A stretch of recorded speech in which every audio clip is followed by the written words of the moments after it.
All right, come on, let's get this cracking. Can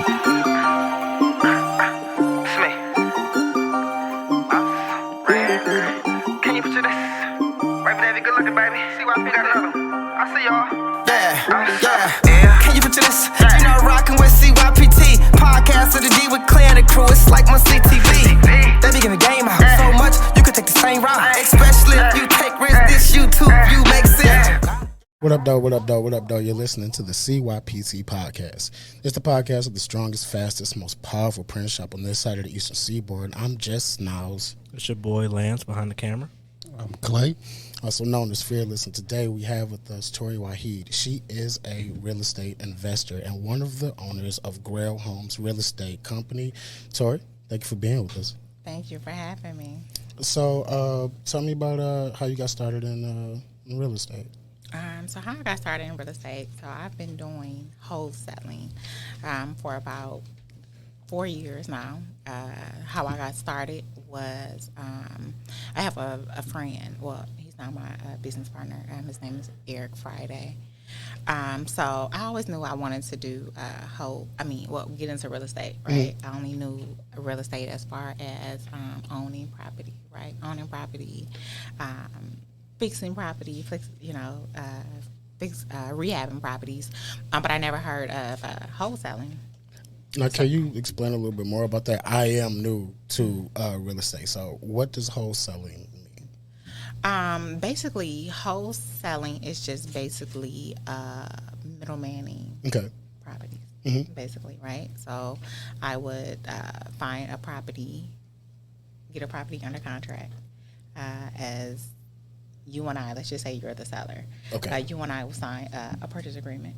Now, with that purchase agreement, I would then find my end buyer. Okay. Now, with my end buyer, we would sign a contract, what is called an assignment contract. Now, with that contract, I would just take both of those contracts to the title company. The title company does their due diligence. I mean, now don't get me wrong.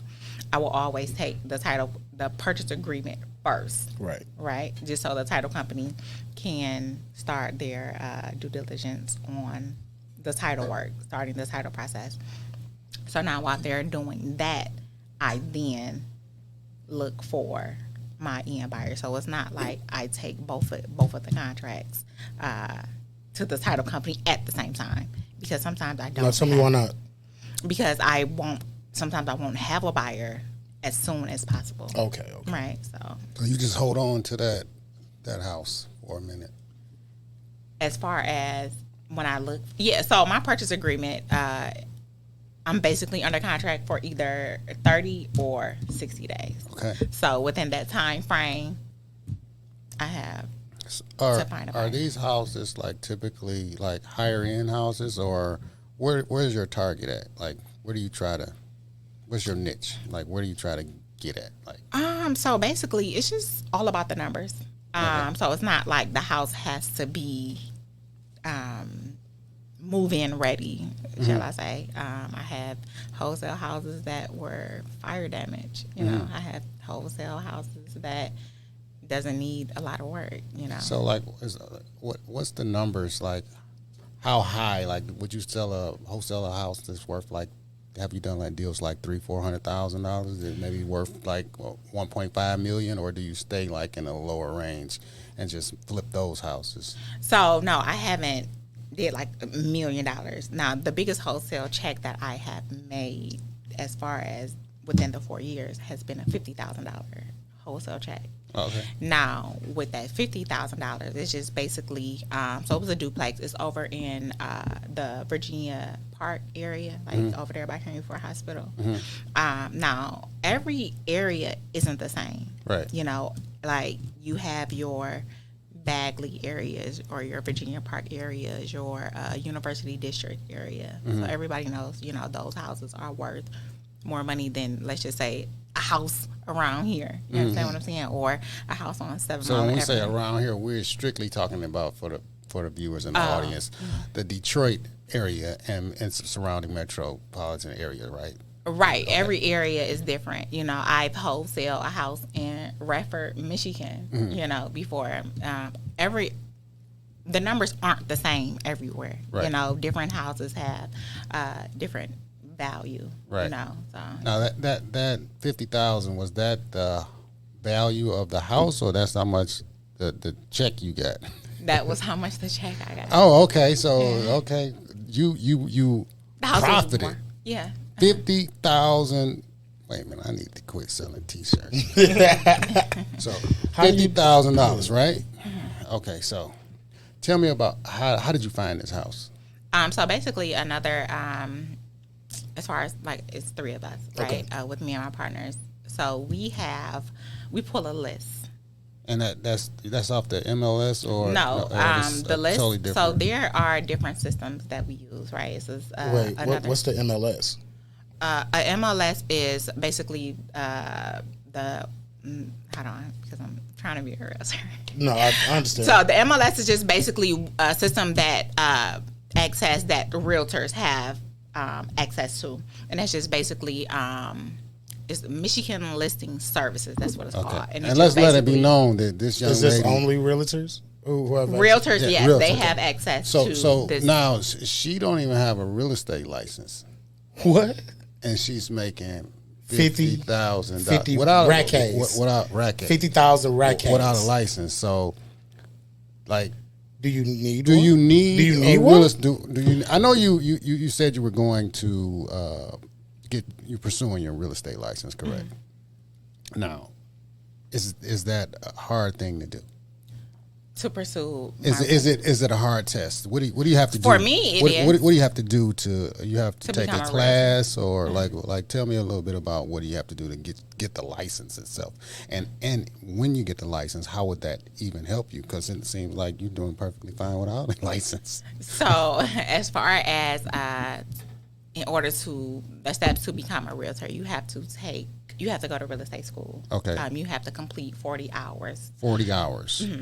Is that like how is it broke down? Is it like 2-hour classes or No, so I went to Real Estate One school. I went to the Southfield location, and it's just basically 40 hours. They have different times. So when I because I went 2 times. So my first time going to real estate school, I took it Monday through Friday. The class was from 9 to 5.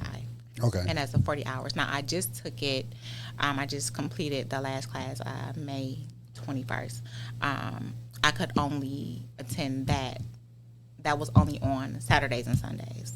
So it was broken down. I think the classes were from like 8 or 8:30 to like 6 or something. So it like seems that. like they cram a whole. Yeah, they have lot. different. They have different times and days on their website as far as I guess will be available to the person. Okay. And after you complete these classes, what do you receive for it? You receive a certificate, basically stating that Completion. you completed the 40 hours. This gets you your license? No, that's to let you take the test. That allows you to take the state exam. Oh, wait. I have to take a class to take an exam to get the license? Oh, correct. Okay. So could you, if you didn't, can you study this on your own and say like I'm ready to take the test without even taking it? Yeah, can you test out? I know this is going to No, be a you question. have to take You have the to 40 take the. You have to take the class. Mhm. Okay. Yeah, you have to take the 40 hours. And you can take it as many times as you want. I mean, you can, but Or would it be advisable? I mean, like- you have to pay for it. Okay, You have to okay. pay to take the class. Okay. So you take the. They don't say you got to go back to school or nothing like that. You can No. just. So the reason why I had to go back the second time because when I first took it, it was 4 years ago. Okay. So it Things got expired. Times have changed. Yeah. No, and it expired. Oh, So I oh. had to take. I never passed the real estate exam within those 4 years. Okay. So I had to retake the class. Now, is it different from state to state? Like, it seems like you took it how many times? So I took the state exam 11 times. 11 times. Mm-hmm. So it's it seems like it's a lot of information that you It have to is. retain. It is. Now, is it different from state to state, that test? So my best friend, she lives in Chicago. She's a realtor in Chicago. But when I was talking to her about it, when I was talking to her about it, it was just, I believe it is different because the laws and stuff are different, Mm-hmm. you know, and stuff like that. So as far as like how Chicago, laws or something like that, and Michigan laws are different. But have you heard like Michigan laws are like harder, or is it like a state that it might just be like a cinch to take the test, and is Michigan hard? Or you don't know? I would say I don't know. I don't know like all the laws or anything like that. So no, but I know that the real estate exam is hard. Well, I was still a little curious about what was the point of getting it, and what is it? What do you get, or what? What does it help with advantages? what's the advantage? Because it's almost like Yeah. graphic design. Like I went to school for it, but it is something you can learn and have. It's like a trade, like a hands-on thing. So with the paperwork, there are some advantages. But what are some advantages in real estate when you passed it? Because you are doing pretty good right now. So why go back? So because I truly want to be It's something a realtor. you want. I do. I understand that. A lot of people reach out to me because everyone thinks I am a realtor, and I'm not. They think I'm a realtor because, as far as like my social media, I post a lot of houses that I have for sale or houses that I have sold. So a lot of people reach out to me wanting me to be their realtor, but I have to make them aware that I am not a realtor. You really sounds so it's just basically I'm just missing out on money by not being a realtor. What is the difference between the investor and the realtor? So as far as an investor, right? Investor, you buy and flip properties. So let's just say, I buy a property, I renovate a property, and I would need a realtor if I want to list the property on MLS. Oh, okay. So you're doing all this without any money. So when people say you're not doing this without any money, as far as technically yes, but technically no. So do you put up? Because I put money into my business, right? I pay for a list, like these houses that I am wholesaling. I pay for a list. Okay. Right. How can I get a hold of this list? So the list that I pull That's what is I was on. asking. So there are numerous different ways where you can pull a list. We've used a website called PropStream. Okay. And that's just basically, so let's just say you want to look in the area 48219. 219. What is that? So that area 48219 Oh, is the zip code. Okay. Right, zip code. Okay, got you. So you can put in the system like, hey, you're looking for 48219, 48235, 48227, whatever area that your buyers are looking to purchase in, or whatever area you want to pull a listing in. Okay. Then they also have like a criteria. Let's just say you're looking for vacant houses, like just vacant houses, or maybe you're looking for houses that may have a mortgage but may have like at least 50 or 60% equity in the property. Okay. Right. So you just basically plug in whatever your criteria is. So take us through like a house that has a mortgage on it. So how would that deal go typically? So a property that my partner and I just purchased. So as far as with that, we kept that property, and we wholesaled it. So basically, What does that mean? Wholesaling is just basically. I thought you just got tongue tied. So it's actually wholesaling. No, it's it's a different type of process. Okay. So there's now say that word again. wholesaling. Oh, okay, wholesaling. And what does that mean? Yeah. So basically, wholesaling is just me basically. I'm getting a property under contract. Okay. I'm selling my interest in the contract to an end buyer. Okay. That way. Now, with wholesaling, I'm directly buying it from the seller. The seller. Okay. I'm not Okay. selling it. You're not the middleman anymore. I'm the buyer. You're You're the the buyer. buyer. You just I see a lot of equity Yeah. in this house. I'm gonna buy this house. I can hold on to it. I can flip it later. That's what I was asking. That's what I about. did. Okay. So basically, I got the property under contract with $28,000. I got the property under contract for $28,000. Now the house it didn't need. It wasn't a house that needed a lot of work. We put $15,000 into the property. Now I listed it. My partner, he's a realtor, so he listed it on the MLS for $95,000. Wow. But we sold it for $90,000. Wow. So, and it's just basically, I got it at a wholesale price, but I listed retail. So you split some of the profit with A partner. Your partner. Yes. Because they have the license. Because you would be able to do this all by yourself if you had your license, correct? I mean, You yeah, I wouldn't can. need- Yeah. I mean, you technically don't need a partner to wholesale, but it's just been great with my partners. Okay. I just wanted to know, like, how important that real estate license was. So let's just say I didn't have a partner. I don't have a license. Okay. Then I would just reach out to somebody who I know is a realtor to list my property. Okay. I got you. Yeah. How long does this process normally take? I mean, from house to check. How long? So, and basically, like when I tell my sellers, I never want to give a A timeline? timeline because I have had some closings that closed. I was about to give me an Really example of fast. yours, the fast and the one that took a while. And why did the fast one happen fast? And why did the one that took a minute? What happened there? Okay. So, I have had a closing that closed in like a week or something, or maybe, about a week. So close the check. That's house to check in your hand. That's Right. okay. Right. Within a week. Now, you deal with one title company or? No, multiple? I've used multiple title companies, but the title company that I love the most is a black-owned title company. Her name is Emma, who's the owner. The title company is Detroit Title and Escrow, but I have used multiple. Now, what makes you like use different title companies? Is it like the one you want to go to, or is it where the location?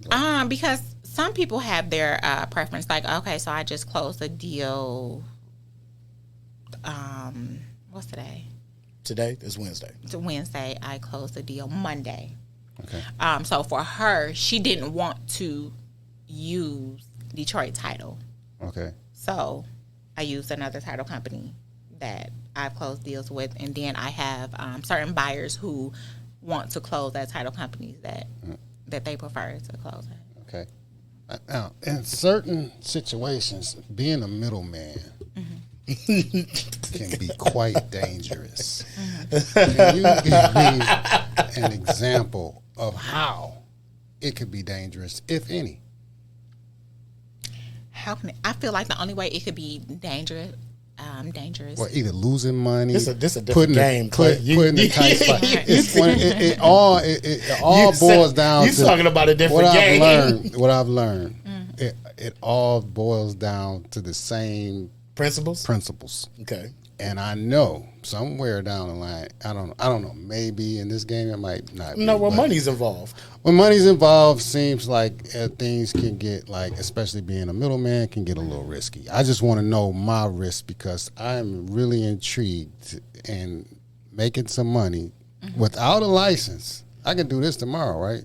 Because you are an investor. There's always a risk in investment, right? Exactly. Okay, so go ahead. Give us an example. So the risk, I feel like if you're not honest, right? Because some people portray themselves as the buyer, you know? Okay. What do you mean? What? So she's not the buyer. She so you're going into the deal, right?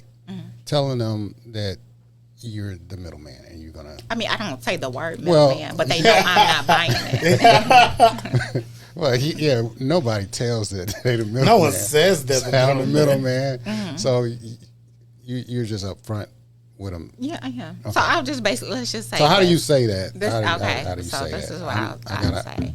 So I just basically say, I get the property under contract. I just say,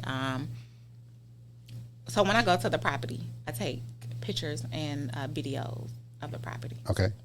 So I just basically say, hey, Clay, the pictures and videos that I took here today, I am going to send to my investors, more so like my financial partners. Okay. Now I have some investors who are totally fine with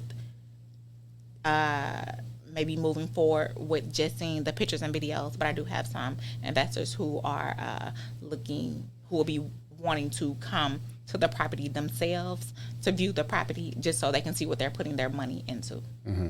And you can do that. You can I do that all the time. Cool. So, you know, and you think I'm the end buyer? Okay. No, I'm asking. Do I think you're the end buyer? I'm just saying for me saying that. If I'm saying I'm bringing my investors, my financial partners. No, it seems like you're pretty clear. Yeah. I was about to say you seem pretty straightforward and pretty honest about right. it. I can't see any issues I would have. Yeah. So, but I feel like people present themselves that they're buying this property. You understand? So what I'm that saying? if they now, if I'm buying it, then that's different. So how could that get ugly? I'm trying to find out the ugliness. So for instance, I have right now a property under contract. Because some people are anxious. You know, some people may be in a rush to get their money, you know. So I have some people, like, literally, I'll get the contract. Let's just get the contract yesterday. Mm-hmm. She's calling me today. Like, is this old? Is it like... Oh, we know that fella. But I'm just saying, it's just annoying because there is a process. It's a process, and that's just basically what I explained. But I just feel like when people aren't clear or don't understand the process of, you know, the steps of me getting the deal closed. But as far as ugly, no, I've had people who are just anxious. Yeah. Okay. Do you choose your clientele? Well, I mean, like, there seems to be a lot of listings in the real estate game. Do you have a list of people in search of homes as well? Or yeah. So I've had, you know how you have I have buyers who I have done numerous deals with. So okay, so you have like returning exactly. So it's just like, and then I know what they want. You know, I know their criteria. So it's just some deals that I get under contract. Like, as soon as I walk the property or see the property, it's in my mind like, okay, this property will be good for it. Exactly. I hear you. So it was just like, I'm going to send it directly to him. I don't even have to send it to other people. You already know. I already know. Tori, how is the inventory in the housing market now? Because, like, I know when COVID was here, right. I mean, houses was just flipping. Like, I know you did pretty well for yourself then. So how has it changed, if any? So when COVID first happened, it was just like basically I had properties under contract, but because nobody knew what was going to happen, I had a lot of buyers backing out of deals, you know, because the time uncertainty. The uncertainty. You know, you can't leave out the house. You just don't know what's going on. Mm-hmm. So I did have a few buyers back out, and then of course we couldn't go see houses or anything. Or when we did go see houses, it was just people who, even how the title company started to for closings, you know, we were closing in our cars. We couldn't even go inside the title company. But as far as... But things were good then, right? As far as the housing, because there was like, people were buying up houses like left and right. I mean, but sellers felt like that their house were worth more money than it was. So it was just kind of still good and bad, because you may have a seller who may think that their house is worth this money because they see all these houses are selling over market value. Mm-hmm. You understand what I'm saying? And but then you may have a seller who just want it off their hands and who's motivated to sell. So now, you don't have a regular job at all. This is all you do. Yeah. So, like, has it ever been like a big gap where it's like, I need some money and I'm not? No, most definitely. And I feel like, so it's just solely, I have had, and I feel like this is where people get with wholesaling. Now, don't get me wrong, even though I could have a $10,000 month. I could have a $80,000 month. But then I could have a month where I don't make nothing. So It's just basically what you do with your money. Right. So you know how to keep your little. Oh, yeah. You know how to keep your chestnuts stored. Right. For rainy days, and you got to have like a big little stash because sometimes you don't know what's gonna go on. Right. And my cost of living is low. Okay. Because I don't, I own my home outright, so I don't have like a mortgage or I don't pay rent or anything like that. So, like, far as like taxes and stuff is Yeah, I pay concerned. property taxes. So no, on the money you make.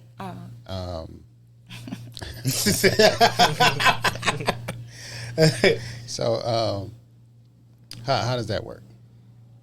I mean, so as far as for that, we have a CPA who we will work with, but I don't pay. Like when I get my check, I'm sorry, I keep feeling the thing. When I get my check, it's not no taxes taken out. I just walk away with the full. But then at the end of the year, you got to report that, right? Yeah. Okay. Yeah. Don't forget, I do this all the time. If you watch, I do this all the time. It's such a visible table.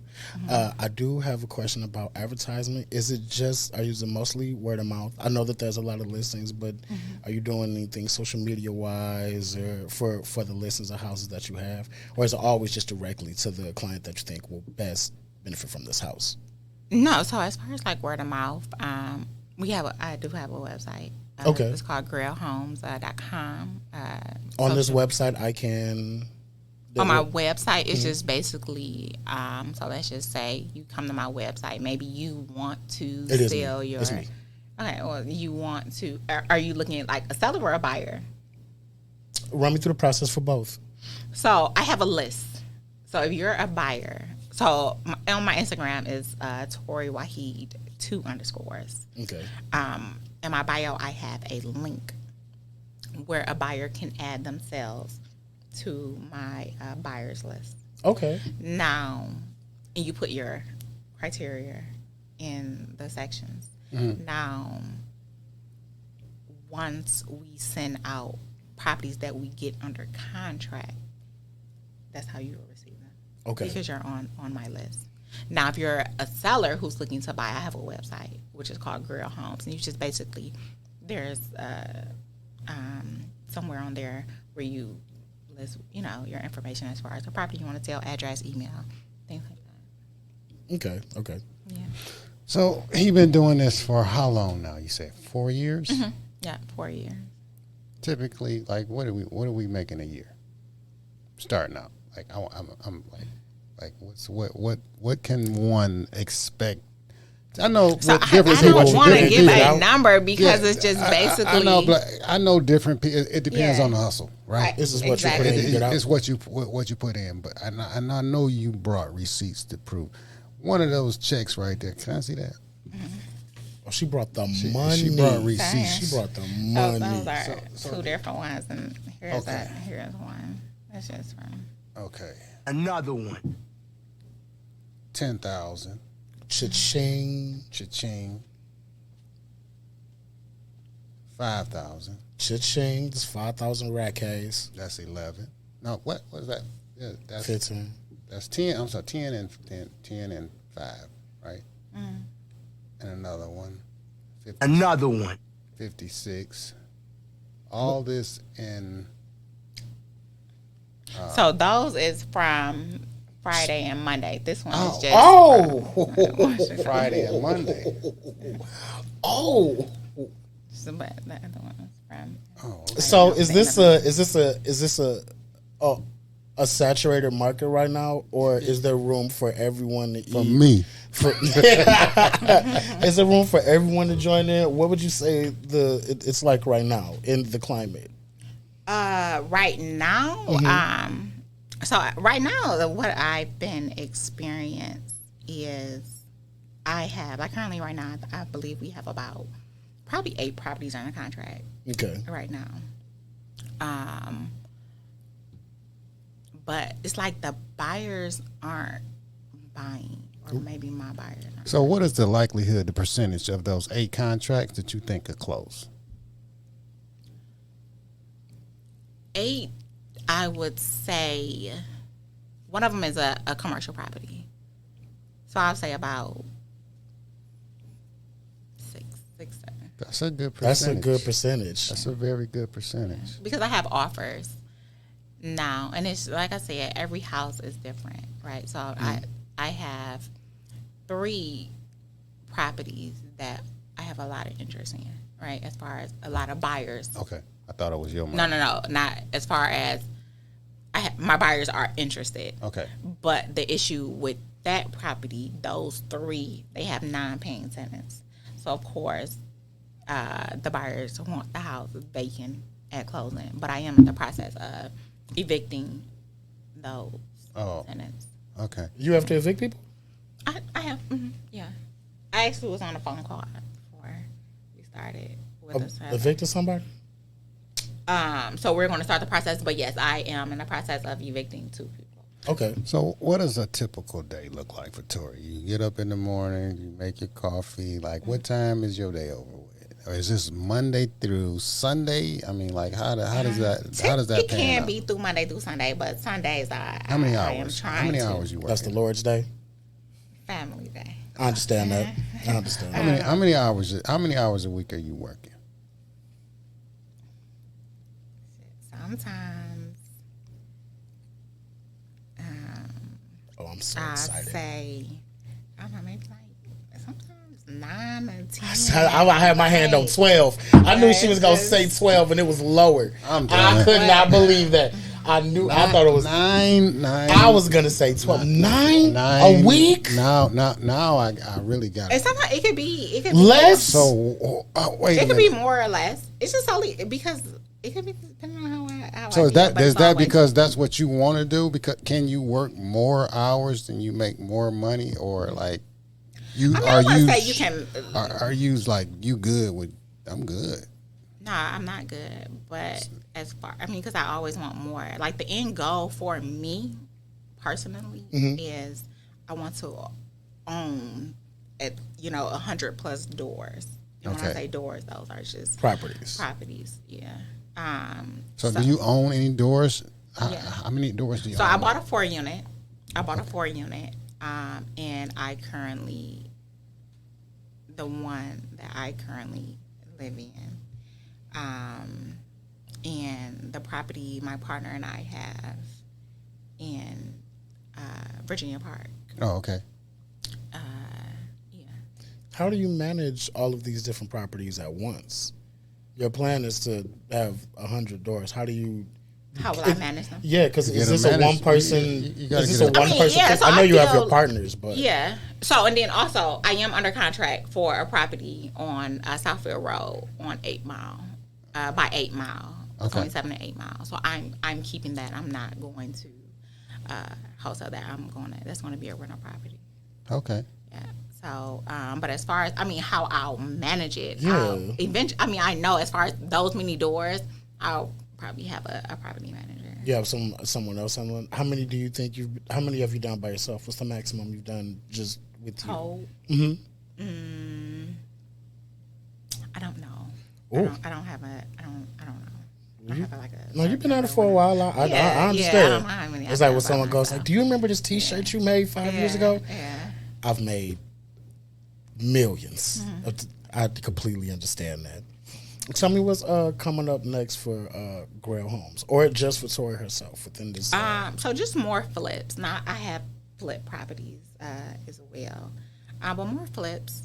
Just buying more properties. So you want to use your money and start buying them with your own money. So as far as the flips that we have done, we do use lenders. Private lenders. Okay. So I've used a private lender to. So you use flip other properties. people. You Use use other other people's people's money. money. That's how we get paid.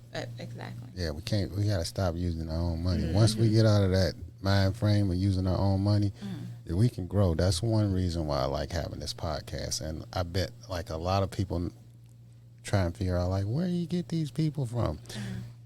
Every person that comes on this podcast comes in the store either buying merch. They got their own businesses. So that's how we get our people to go on a podcast. And what's good about it is that they can tell their story and how they make their money. And our audience can thrive off of that and learn things off of it. So I'm learning a lot. I learned a lot from you because it's something that, something I always wanted to do as well. So that's a good start for me to just like know. I didn't even know that was possible to make money without a real estate license. Yeah. And for those of y'all that want to get into the game, like Tori, you really don't even need your own money. Of course, we use other people's money. So, like, if someone wanted to start, how would what are some of the things you can tell them to do to get in this game? For one. So when I first started, there's this book called, literally, the title is If You Can't Wholesale After This, I Have Nothing For You. That's the title of the book? Yeah. Game Givers. All right. It's on Amazon. We didn't even get a check for that. So if y'all can reach out to us and, Right. so we're going to sell a lot of your books. So you started with that book. That's the book. Yeah, the book is basically What you need. It's what you need. Now, my partners, Eric, his name is Eric Friday, and Jamil Strickland. How did you meet them? How did you meet your partners? I think you said. I think you told us. Eric. So how I started wholesaling was basically because of Eric, right? Mm-hmm. So like I said it before, I always knew I wanted to do real estate. Right. But only thing I knew about real estate was I knew I wanted to buy properties. I knew I wanted to flip properties, but I never heard of wholesaling. Okay. When I met him, is how I heard. He told me about the wholesaling. How did you meet him? I'm just like, how did this whole... I met him through a friend. Mm-hmm. And he was like, I want to do that. So let me rewind. I followed him off. I seen that he was into social media, but I didn't know him. I never talked to him or anything like that. I was just basically following him because I see that he did real estate. But how I met him was I had a friend who knew him. So you were following this guy before you even met him. Right.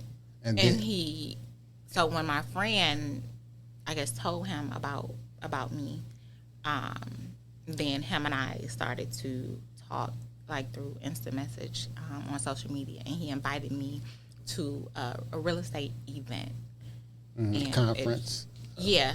It was like it's called a RIA, basically. It stands for like a real estate event. So you would that's one of the things you would tell the audience, like, how do you get to these conferences, or like where are these conferences? There's this app called Meetup. Mm-hmm. Okay. And you just basically, like whatever you're interested in, real estate, and then it has like real estate events that's going. And is this strictly for real estate, or is for like everything?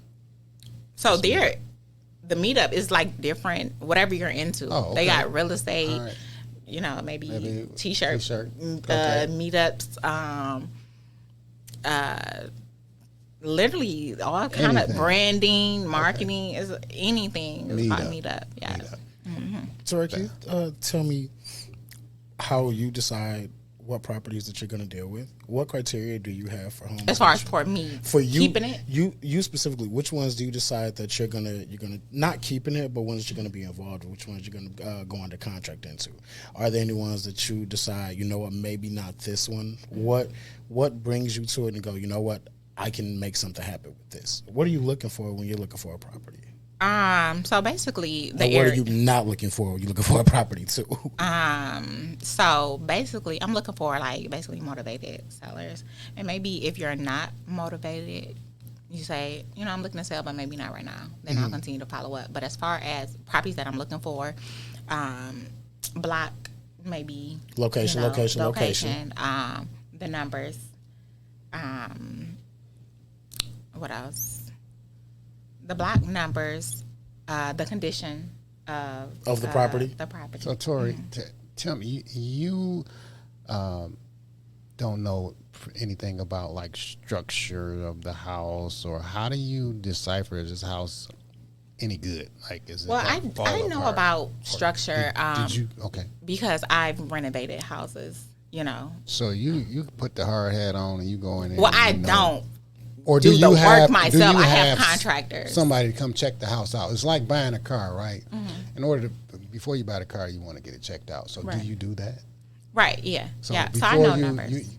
before anybody you sign anything or get in a contract, you have somebody look at it to make sure that this house is not gonna like fall apart. It don't have asbestos in it. It's not like It's not built you don't over a want to dead buy person. a lemon house. Right. So now that might be something that maybe. Remember earlier I was saying that something bad could happen. Could that happen? It could, but as far as like when I walk a property, I know if the foundation has a crack. I know if the foundation is solid. I know if the foundation. I know if the roof is. So you climb up on the roof? No. I could look. I could just take a look. I could see if. Okay, the so roof listen. needs repair. Have you ever drove by a house and you see like that house from needs a new the roof? top. Yeah. Sometimes you can't like tell what's going on with a roof. Sometimes it can be. But so I bought a house. Oh man, I don't even know if I can get this information. But anyway, I bought a house, and you know how you're supposed to get the house inspected. So we got the house inspected, right? Only thing we didn't get inspected was the attic. Okay. All right. The attic, I guess it was sealed. Okay. Right. Oh no! Yeah. So the house looks fine. Only thing is we couldn't get in the attic. Right. So we bought the house without checking out the attic. About 3 weeks later, right, we bought the house. You hear that? Yeah, I heard it. Go back to sleep. You hear that? Yeah, I heard it. We call animal control out. Raccoons. I wish they were raccoons. Bats. Oh my god. How did you know that? Is that a common thing? No. You said it like this happens all the time. No, but Bats? I just figured that. Bats. You landed on bats. That was your first guess. Because I just figured. So we had to we trying to sue the people to get some money. But you can't. So let me read. No, but why can't he? You had the inspection. So a lady is trying to sue us. Right, but even though we had the inspection and everything, they knew. You say they knew about the bats. We saying they knew about it. Oh, okay. I see what because you're why is it sealed? So now. Oh, okay. So now we have to. That's the honesty thing you was talking about. Right. Yeah. So now we have to different. pay. We have to pay all this money. And one thing about bats is they are endangered species. You can't go. You can't touch them. You can't touch them. You can't touch them. Damn. So they had to put some things in there where they have to leave on their own. So we had to. Y'all gotta leave y'all house. No, we just had to deal with. They gotta leave my house. We just had to deal with the. It was for 3 months. We had to deal with them living upstairs. Just the noise. Are they out now? Yeah, they out. So we had to do some things to the roof and get the house sealed all the way around. Yeah. But they're gone. So what happened with the seller? we tried to sue sue them, but after so long we just was Decided. like forget it. Yeah. Yeah. So. Dang, that's that. You said sometimes a buyer is kind of saying, I'm not exactly sure if I want to do this just now. You said that you will follow up with them later. What type of things to do to follow up with them later? What do you just call them back? Seller. The seller. I'm sorry. It is the seller.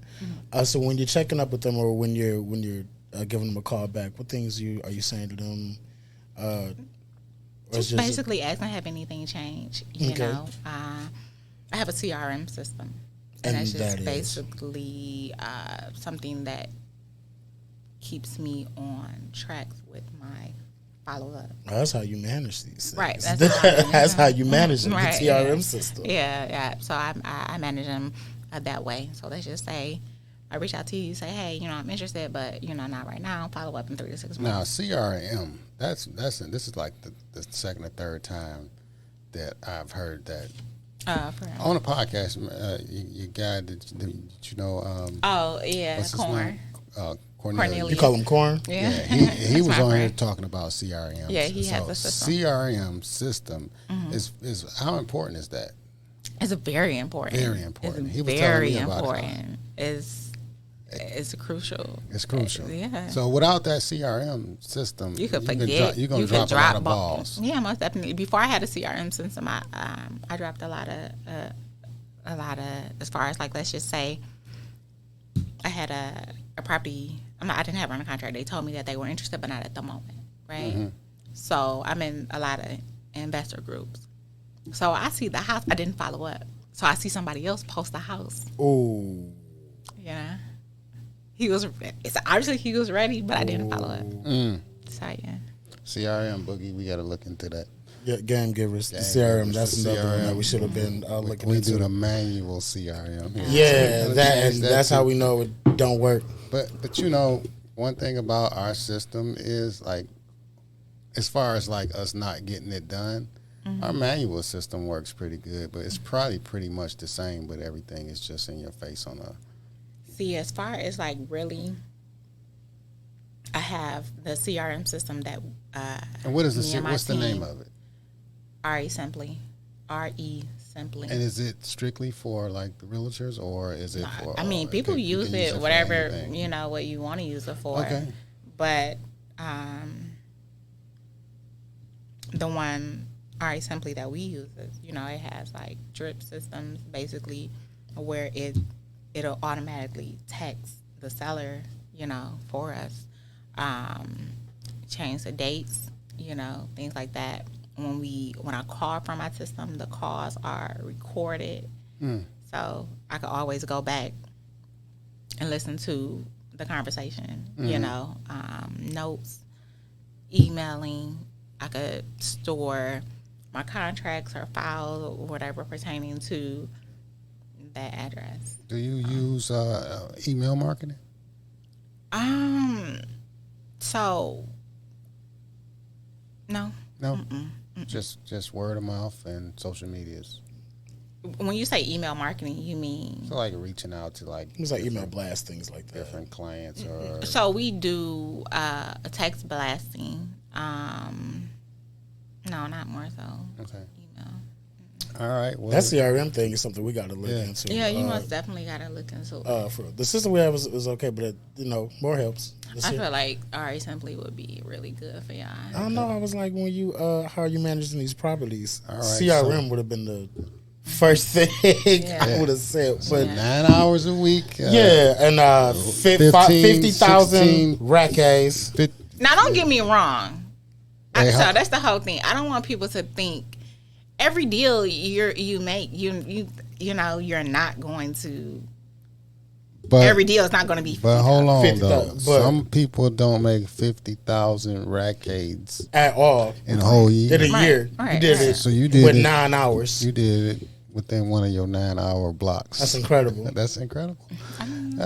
Listen, pat No. yourself on the back. No, you're doing well. This is You're awesome. doing well. And we So- really appreciate you being on the show. We Thank you. appreciate you giving up the game, giving up the knowledge, letting me move in on this market because I'm in it now.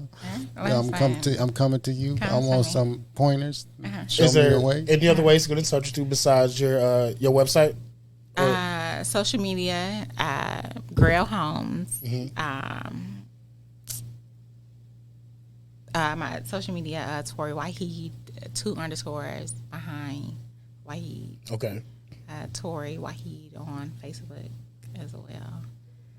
And what I say, if you want to email us, maybe you have a property that you're looking that you want to sell, is contact@grailhomes.com. All right, there you have it. Thank you so much. Tori Mr. Wahid. Appreciate you. Appreciate Thank you for you. having me. You are listening to CYPT podcast. You are listening to CYPT podcast. You are listening to CYPT podcast, CYPT podcast, CYPT podcast. You are listening to CYPT podcast. You are listening.